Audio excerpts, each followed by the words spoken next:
নামাজ মাফ করলো কেডা? আল্লাহ কি বলছেন?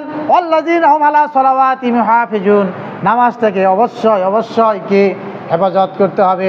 তাহলে আজকে যারা ফজরের নামাজ পড়েন নাই, আসরের নামাজ পড়বেন না, এশারের নামাজের দোকান পরে ক্যারাম খেলবেন, তারা কি আমল নামা ডান হাতে পাবেন কিনা? আল্লাহ তাবারক ওয়া তাআলা বলেন উলাইকা হুমুল ওয়ারিসুন, যারা এই ভালো ভালো কাজ করবে, আমানত রক্ষা করবে, আমানতের হক আদায় করবে, নামাজটাকে বাস্তবায়ন করবে, উলাইকা হুমুল ওয়ারিসুন, তারাই জান্নাতুল ফেরদাউসের ওয়ারিস। তারাই কি জান্নাতুল ফেরদাউসের ওয়ারিস। আল্লাহ রাসূল বলেন আন আব্দুল্লাহ ইবনে আমরিন আন্নান নাবিয়্য সাল্লাল্লাহু আলাইহি সাল্লাম ক্বালা আরবা মান কুন্না ফি কানা মুনাফিকান খালিসান ওয়া মান কানাত ফিহি খাসলাতুম মিনহুন্না কানাত ফিহি খাসলাতুম মিনান নিফাক হাত্তা ইয়াদা ইযা তুমিনা খানা। আল্লাহ রাসূল বলেন মুনাফিকের আলামত 4টি, যার মধ্যে একটা পাওয়া যাবে তার মধ্যে মুনাফিকের একটা লক্ষণ, আর যার মধ্যে সবগুলো পাওয়া যাবে সে খাঁটি মুনাফিক। আল্লাহর হাবিব বলেন সেটা কি? ইযা তুমিনা খান, যখন আপনার কাছে আল্লাহ তাআলা আপনার ভাই আপনার বোন কোনো আমানত রাখে, খানা খেয়ানত করবেন। ওয়াইজা হাদ্দাসা কাযাবা, 2 নম্বর হচ্ছে যখন কথা বলে মিথ্যা বলে। ওয়াইজা আহাদা গাদারা, যখন ওয়াদা করে ভঙ্গ করে। ওয়াইজা খাসামা ফাজারা, যখন ঝগড়া লাগে তখন কি বলে অমুকের বাচ্চা, গালি দেয়। তাহলে মুনাফিকের আলামত কয়টা? আমানতের খেয়ানত করা। আপনারা কি আমানতের খেয়ানত করেন বুঝতেছেন? আমানত, এই বডি আমানত, এই বডি যদি কুকাজে ব্যবহার করেন সেটা আমানতের খেয়ানত। চোখ আমানত, এই চোখ দিয়ে, এই যে চোখগুলো এক একজনের 2টা করে চোখ, এই 2টা চোখ দিয়ে কি এই মাসে কোরআন শরীফ পড়ছেন? এই চোখ দিয়ে যদি কোরআন না পড়েন তাহলে আমানতের খেয়ানত।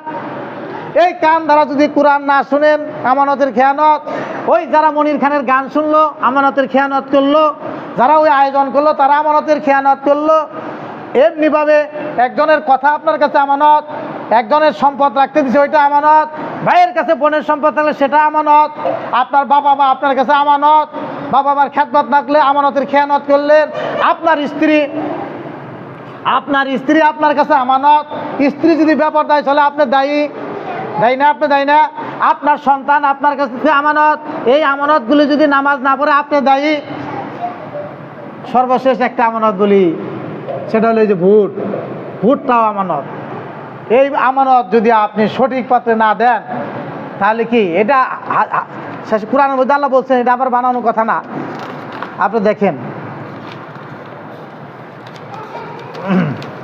আল্লাহ তাবারক ওয়া তাআলা পবিত্র কোরআনে বলেন মাই ইয়াশফা শাফাআতান, এটা হচ্ছে আপনার সূরা আন-নিসার 85 নম্বর আয়াত।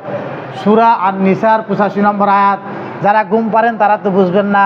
আল্লাহ তাআলা বলেন মাই ইয়াশফা শাফাআতান হাসানাতান, যে ব্যক্তি কোনো ভালো কাজের সুপারিশ করলো, ইয়াকুল্লাহু নাসিবুম মিনহা, তাহলে ওই ভালো কাজের সুপারিশ করার কারণে যে ভালো কাজ করলো তার একটা অংশ তার আমল নামায় আল্লাহ রেখে দেবেন। তাহলে আল্লামা শফি রহমতুল্লাহ আলাইহি মারাফুল কোরআনের মধ্যে বলছেন ভোট দেওয়া মানে কি? সুপারিশ করা, সাক্ষ্য দেয় এই লোকটা ভালো, এই লোকটা ইসলামের জন্য উপকারী, এই লোকটা নামাজি। এই যে আপনি তার জন্য সুপারিশ করলেন, আপনার ভোট নিয়ে সুপারিশ পেয়ে সে মেম্বার হইলো, মেম্বার পেয়ে শিক্ষা করলো, ভালো ভালো কাজ করলো, তাহলে আপনি তার ওই ভালো কাজের একটা অংশ আপনার আমল নামায় আসবে। আর মেম্বার হওয়ার পরে যদি খারাপ কাজ করে, যেমন ওই ডগরির মানুষ গানের আয়োজন করছে, ওই গানের মধ্যে যতগুলো পাপ হয়েছে সবগুলো পাপ বন্টন করা হবে এই সকল মানুষের মধ্যে, যারা তাদেরকে নেতা বানাইলো, যারা ওখানে সহযোগিতা করলো।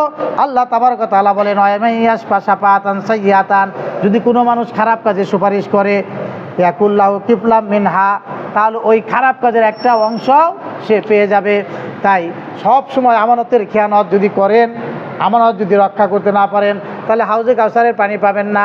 মিজানের পাল্লায় আপনার বদির পাল্লা হালকা হয়ে যাবে, আপনি কখনো আল্লাহর আরশের ছায়ার নিচে স্থান পাবেন না।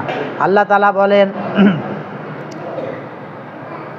আল্লাহ রাসূল বলেন ওয়াইজা হাদ্দাসা কাযাবা, মুনাফিকের 2 নম্বর আলামত হলো যখন কথা বলে মিথ্যা বলে।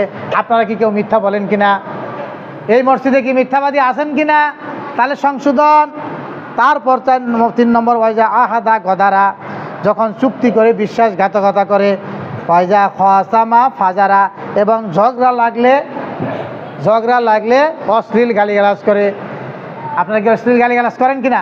বলেন, যদি অশ্লীল গালিগালাজ করেন, আমরা তো অমুকের বাচ্চা তমুকের বাচ্চা ছাড়া কথাই বলতে পারি না, যদি এই গালিগালাজ করেন ঝগড়া লাগলে, তাহলে আপনার মধ্যে মুনাফিকের আলামত রয়েছে। আল্লাহ তাআলা আমাদেরকে বেঁচে থাকার তৌফিক দান করুন।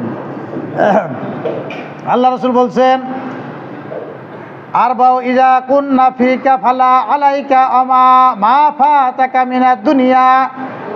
আল্লাহ রাসূল বলছেন, চারটি বিষয় যদি তোমার মাঝে থাকে, চারটি বিষয় যদি তোমার মাঝে থাকে, তাহলে তোমার দুনিয়া ধ্বংস হলেও তোমার কোনো ক্ষতি হবে না। ভালো করে বুঝেন, চারটি গুণ যদি আপনার আমার মাঝে থাকে, আল্লাহর হাবিব বলেন পৃথিবী যদি ধ্বংস হয়ে যায় তাহলেও তোমার কোনো ক্ষতি হবে না। সেটা কি?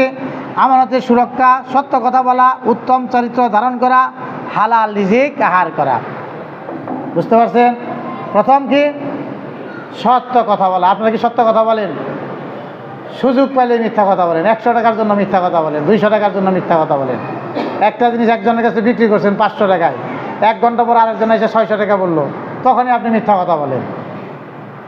2 নম্বর হচ্ছে আমানতে সুরক্ষা করা, যেটা ব্যাখ্যা করলাম। 3 নম্বর উত্তম চারিত্রিক গুণাবলী অর্জন করা। উত্তম চরিত্র, চরিত্র কি? যারা জিনা করে তাদের কি উত্তম চরিত্র আছে? এই মসজিদের মধ্যে অনেকেই তো আপনারা জিনা করি, অনেকে আমরা জিনার সাথে জড়িত। তওবা না করলে কিন্তু মিজানের পাল্লা ভারী হবে না, বদির পাল্লা ভারী হয়ে যাবে। তাহলে উত্তম চরিত্র কি? বাবা মার সাথে যারা ভালো ব্যবহার করে না তাদেরকে উত্তম চরিত্র আছে।